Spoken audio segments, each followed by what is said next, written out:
اپنا داہنا ہاتھ سر پر رکھ کر سورہ کوثر پڑھے، انشاءاللہ 10 دن میں آپ کی تمام مصیبتیں اور مشکلات حل ہو جائے گی۔ انشاءاللہ تبارک و تعالی میں آپ کو ایک مرتبہ سورہ کوثر پڑھ کر کے سنا دے رہا ہوں، آپ سن لیجئے۔ اِنَّا أَعْطَيْنَاكَ الْكَوْثَرَ فَصَلِّ لِرَبِّكَ وَانْحَرْ إِنَّ شَانِئَكَ هُوَ الْأَبْتَرُ۔ سورہ کوثر اور سورہ اخلاص صرف 11 بار پڑھ لو، غربت گھر کا راستہ بھول جائے گی۔ یہ چھوٹا سا عمل کرنے والے کی ہمیشہ دولت سے جیبیں بھری رہتی ہے۔ آپ بھی کریں۔ سورہ کوثر وہی ہے، سورہ انا اعطیناک الکوثر فصل لربک وانحر ان شانئک هو الابتر، اور سورہ اخلاص قل هو اللہ احد، یہ سورت پوری ہے۔ دن بھر کے نقصان سے حفاظت کا عمل حضرت علی رضی اللہ تعالی عنہ فرماتے ہیں کہ حضور اقدس صلی اللہ علیہ وسلم نے فرمایا، جو شخص صبح کی نماز ادا کرے اور بات چیت نہ کرے یہاں تک کہ وہ سورہ اخلاص پوری سورت 10 مرتبہ پڑھ لے، تو اس کو اس دن کوئی تکلیف اور نقصان نہ پہنچے گا اور شیطان سے اس کی حفاظت ہوگی۔ انشاءاللہ تبارک و تعالی آپ بھی یہ عمل ضرور کیا کرے۔ سورہ اخلاص کے عمل فجر کی نماز پڑھنے کے بعد اسی جگہ پر بیٹھے بیٹھے کم سے کم 10 مرتبہ جو ہے یہ آپ پڑھ لیا کرے بغیر کسی سے بات چیت کیے۔ آپ اس دن کوئی پریشانی میں نہیں آئیں گے، کوئی نقصان نہیں اٹھانا پڑے گا آپ کو۔ سورہ اخلاص پڑھنے کی فضائل، نبی کریم صلی اللہ علیہ وسلم نے فرمایا کہ سورہ اخلاص 1/3 قرآن کے برابر ہے۔ میں آپ کو ایک مرتبہ پڑھ کر کے سنا دے رہا ہوں، آپ سن لیجئے۔ ان سے آپ کو یہ ہوگا کہ آپ کو ثواب بھی مل جائے گا قرآن سننے کا۔ اگر آپ پڑھیں گے ساتھ ساتھ میں تو کچھ الگ ہی مزہ آئے گا۔ تو چلیے شروع کرتے ہیں۔ اعوذ باللہ من الشیطان الرجیم، بسم اللہ الرحمن الرحیم۔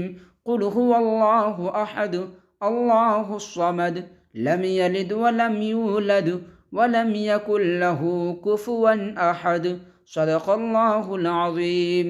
آیت الکرسی پڑھنے کی فضیلت، جو سوتے وقت آیت الکرسی پڑھے، حضرت ابو ہریرہ رضی اللہ تعالی عنہ سے روایت ہے کہ آپ صلی اللہ علیہ وسلم نے فرمایا، جو شخص سوتے وقت آیت الکرسی تلاوت کرے تو اس پر اللہ تبارک و تعالیٰ کی طرف سے ایک نگہبان مقرر کر دیا جاتا ہے۔ فرض نماز کے بعد سیدنا ابو امامہ رضی اللہ تعالیٰ عنہ بیان کرتے ہیں کہ میں نے رسول اللہ صلی اللہ علیہ وسلم کو ارشاد فرماتے ہوئے سنا، جو شخص ہر فرض نماز کے بعد آیت الکرسی پڑھے اسے جنت میں داخل ہونے سے سوائے موت کے کوئی چیز نہیں روک سکتی۔ اللہ لا الہ الا هو الحی القیوم، آپ تیسرے پارے میں دیکھ لیجیے گا، پہلے صفحہ میں ہے۔ دل کو تسلی دینے کے لیے چند وظیفے: لا الہ الا اللہ الملک الحق المبین، روزانہ 100 مرتبہ پڑھے۔ سورۃ قریش روزانہ 11 مرتبہ بعد نماز فجر اور مغرب۔ اطعمہم من جوع، پڑھتے وقت رزق کی تنگی کے دور ہونے کے لیے آپ دعا کریں۔ انشاءاللہ تبارک و تعالی آپ کے دل میں تسلی بھی ہو جائے گا اور انشاءاللہ آپ کی دعا بھی قبول ہوگی۔ جس طرح سے میں عمل بتایا ہوں آپ اس کو اسی طریقے سے کریں۔ مشکل سے مشکل ترین حاجت پوری، سورۃ الکوثر 129 مرتبہ پڑھے اور معجزات دیکھے۔ انشاءاللہ اس عمل سے شرطیہ ہر حاجت پوری ہوگی۔ سورہ کوثر، انا اعطیناک الکوثر فصل لربک وانحر ان شانئک هو الابتر، یہ سورت کے نام ہے سورہ کوثر۔ آپ اس سورت کو 129 دفعہ پڑھے، انشاءاللہ پھر دیکھیں معجزات۔ کسی کے دل میں پیار ڈالنے، قد شغفہا حبا کا وظیفہ کا ورد کیا کرے۔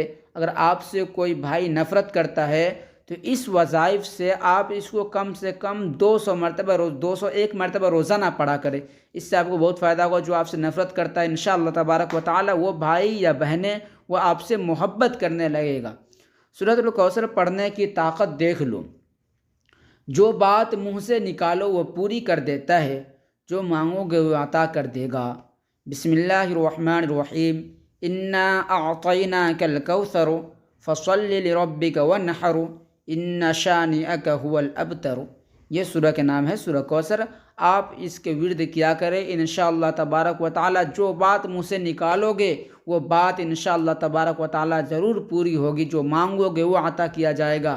صبح جاگتے وقت صرف 129 بار اگر سورہ کوثر پڑھ لے تو آپ سوچ نہیں سکتے یہ آپ کی نسلوں کے کتنے کام آئے گا۔ میں بار بار سورہ کوثر کے جو وظائف بتا رہا ہوں آپ لوگوں سے، اگر آپ کو اس میں سے جو بھی آسان لگے اور جس کے لیے آپ کرنا چاہتے ہیں، یہ نسلوں کے لیے بھی ہے، بہت کاروبار کے لیے بھی ہے، آپ جس عمل سے بھی کرنا چاہتے ہیں، انما الاعمال بالنیات، عمل نیت کے اوپر ہے عمل،